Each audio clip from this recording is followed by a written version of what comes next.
Hi guys everyone, हम आपके लिए हमेशा जर्नल नॉलेज और कॉमन सेंस के सवाल लेकर आते हैं। अगर आपको वीडियो अच्छी लगे तो चैनल को सब्सक्राइब लाजमी करें ताकि हम जो भी न्यू वीडियो अपलोड करें आपसे मिस ना हो।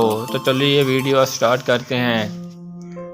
दरियाओं का मुल्क किस मुल्क को कहा जाता है? अगर आपको जवाब पहले से आते हैं तो कॉमेंट बॉक्स में ज़रूर दीजिए।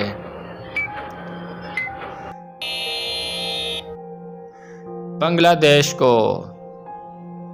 पाकिस्तान का सबसे बड़ा जंगल कौन सा है?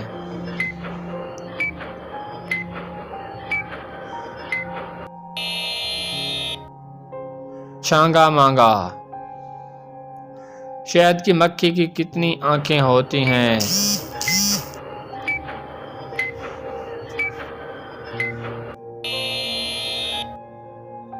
5। वो कौन सा मुल्क है जिसमें रेलवे नहीं है?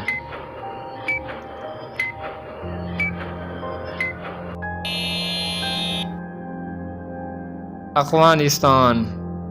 दोस्तों आज की वीडियो यहाँ तक काफ़ी थी। फिर मिलते हैं नेक्स्ट वीडियो में, तब तक के लिए अल्लाह हाफिज़। Thanks to everyone, thanks for watching.